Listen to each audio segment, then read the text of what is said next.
दोस्तों, आज हम बात करते हैं मिडल ईस्ट मध्य पूर्व के बारे में। यह विश्व का महत्वपूर्ण क्षेत्र है जो दुनिया के महाद्वीपों से चारों तरफ से घिरा हुआ है। इसे मिडल ईस्ट का नाम दिया गया है जो दुनिया के बीचों बीच स्थित है, जिसे हम मध्य पूर्व भी कहा जाता है या कहते हैं। और यह एशिया, यूरोप और अफ्रीका महाद्वीप से चारों तरफ से घिरा हुआ है।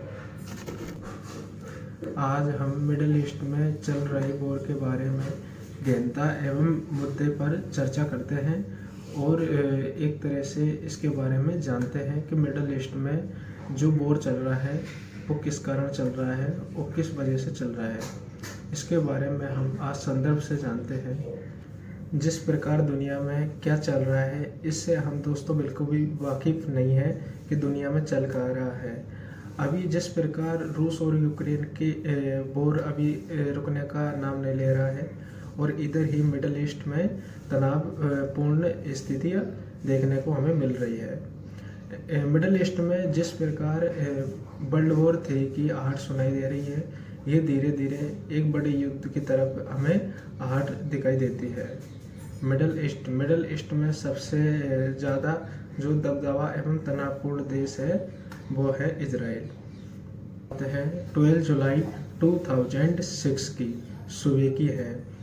उस टाइम हिजबुल्लाह मिडिल ईस्ट में आतंकी संगठन है जिससे इजराइल जैसे विकसित और पावरफुल देशों पर उत्तरी इजराइल में रॉकेटों की बौछार करती थी, जिसमें IDF Israel defence force Israel की सीमा सुरक्षा फोर्स है जो हिजबुल्लाह द्वारा दागे गए इजरायली रॉकेटों से IDF का ध्यान भटक गया। इजरायली सीमा में घुसपैठ कर गए थे। इस आत्मघाती हमले में इजरायली सेना के 8 सैनिक मारे गए थे। 2 सैनिकों का अपहरण भी कर लिया गया था। इजराइल ने मात्र 10 घंटे के भीतर ही 12 जुलाई को इजरायली वायुसेना ने हिजबुल्लाह के ईरान से निर्मित जेल जाल लंबी दूरी के रॉकेटों को ध्वस्त कर दिया था एवं नष्ट कर दिया था।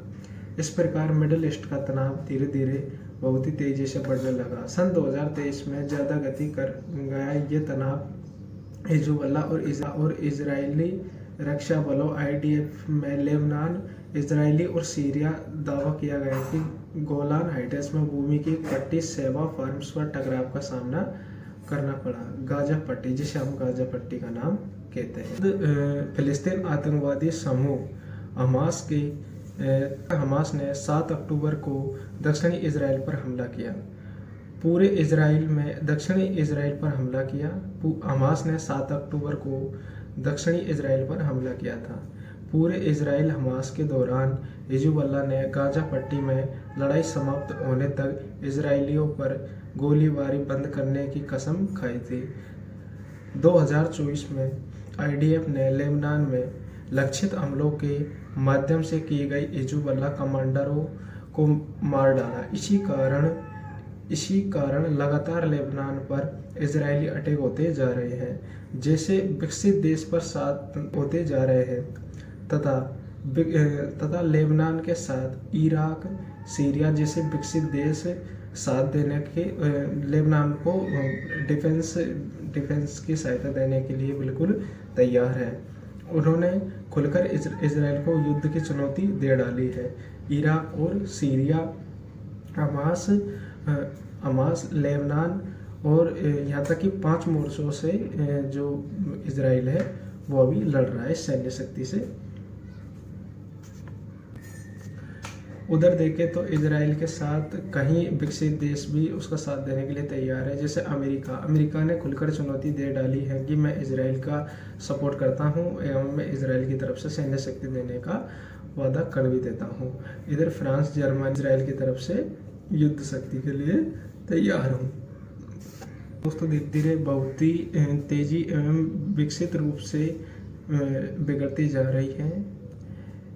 एक इस मोर्चे पर ध्यान देने योग्य बात है कि धीरे धीरे दुनिया जिस प्रकार 2 भागों में वर्ल्ड वॉर 2 और वर्ल्ड वॉर 1 के टाइम गई थी, एवं दो भागों में अलग हो चुकी थी। उसी कारण मिडल ईस्ट और एशिया यूरोप और दक्षिण अफ्रीका, ये ऐसे कुछ भाग हैं जो धीरे धीरे दो समूह में बढ़ते जा रहे हैं।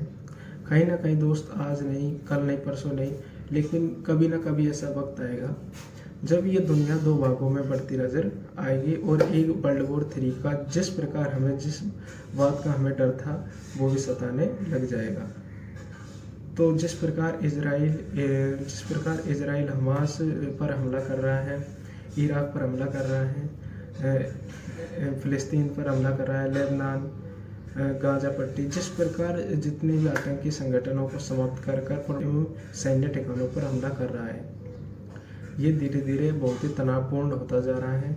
और ये सोचने लायक एवं एक तरह से हमें इस चीज़ को गहनता से लेनी चाहिए कि यह युद्ध कितनी तेज़ी से गति पकड़ रहा है।